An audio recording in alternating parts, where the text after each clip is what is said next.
No one expected na exit ng maaga ang Team Liquid Philippines. Simpleng mas maganda lang ba yung laro ng Aurora Gaming and Entity7 or may mas malalim na pattern behind sa pagkatalo nila?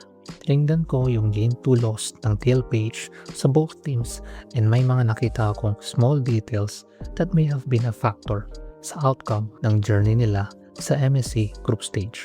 Kaya panoorin mo ito hanggang soli para may pakita ko sa iyo yung breakdown ng TL page against Aurora Gaming and Entity7 at kung paano maagang natapos yung paglalakbay nila ng ganong kaaga. Start tayo sa Aurora Gaming. If there's one thing na hindi na-check ng Cavalry is yung early jungle pressure ng Aurora.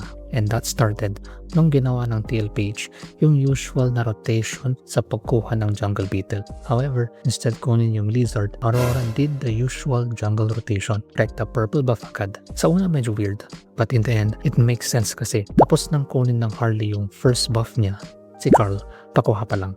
And in terms of minion clearing speed ng Baras and Harlot, mas mabilis si Lunar. And knowing that, rekta pressure sa orange side ng TL page, predicting na inuna ni Carl yung jungle crammer dito. That rotation forces na tulungan si Carl and that lead to a continuous skirmish na kamuntikan pang ma-first blood si Carl TZ. Pero that's a go signal to continue the pressure not only sa orange pero pati sa purple ni Carl, lalo link yung hero niya, which may kita mo. Hindi nila pinagpahinga yung TL page sa jungle at pressure nila TNZ and Sigiboom kahit yung purple buff ni Carl TZ. And with that sequence, it's a purple buff steal from the side of Aurora Gaming. It's something unexpected, but I believe it's something planned sa draft pa lang. Ibig sabihin, yung Barat's XP and Gold Pakito was a perfectly orchestrated draft para i-pressure yung Ling sa early game. And yeah, it works. But if there's one thing na hindi nila na-check is not neutralizing the Gold Laner.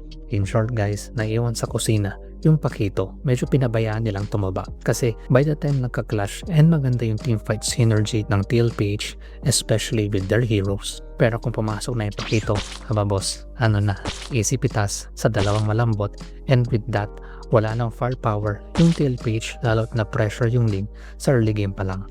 Especially in this teamfight, sobrang ganda ng counterplay ng TL page dito, and one might think, eto na yung bawi. Pero yung simpleng tago bush gaming ni Sigiboom, and once nakita niyang malapit yung mage or gold laner, no hesitation, suntok agad.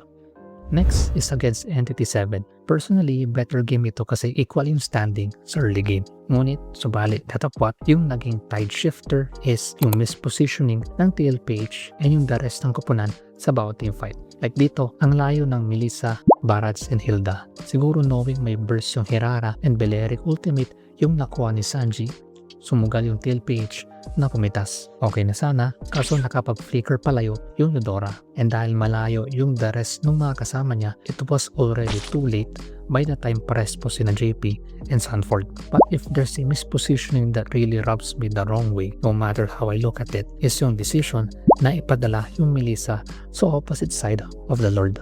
3 times nangyari yun. Like for example dito, yung naisip ko kasi na other heroes na pwede mag-clear is kung hindi yung Valentina, yung Barats. Kasi first and second skill lang ng either of these two heroes, slow push na yun.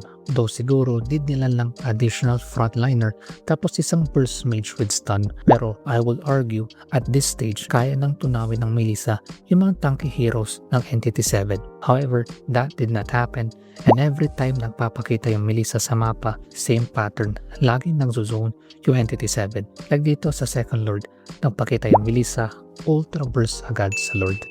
Especially in this last lord, pagkapunta ni Teddy doon sa baba, no hesitation, set agad si Vagwin. Maraming heroes na pwedeng ipadala, but ideally sa late game, dapat hindi marksman yung nag-flow ng lane kasi kailangan siya pagdating sa mga pokes and teamfights. But if there's one thing in common from both games is walang gold lane emphasis. Like all throughout both games, it feels like hindi nabigyan ng space si Teddy para mag-shine and maging impactful sa bawat teamfight ng TL page. It's a tough pill to swallow pero we see what we see. And second international na laro ng player na ito So maybe nag-adjust pa siya and the rest of the team paano nila i-revolve yung system and draft nila sa pair na ito. Swag analysis, it's not the first time na natalo ang TL page sa mga moments na hindi natin na-expect. And I believe they'll bounce back stronger than ever. Speaking of hindi first time, check mo tong video na ito kung saan nagbigay ako ng small breakdown sa pagkatalo ng TL page against SRG noong last M7.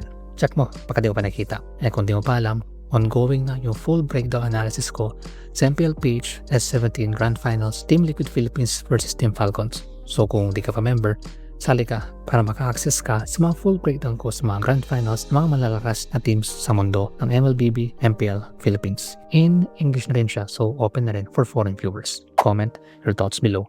Pakinggan natin yung mga yan. Thank you. Oumaplays. Let's go.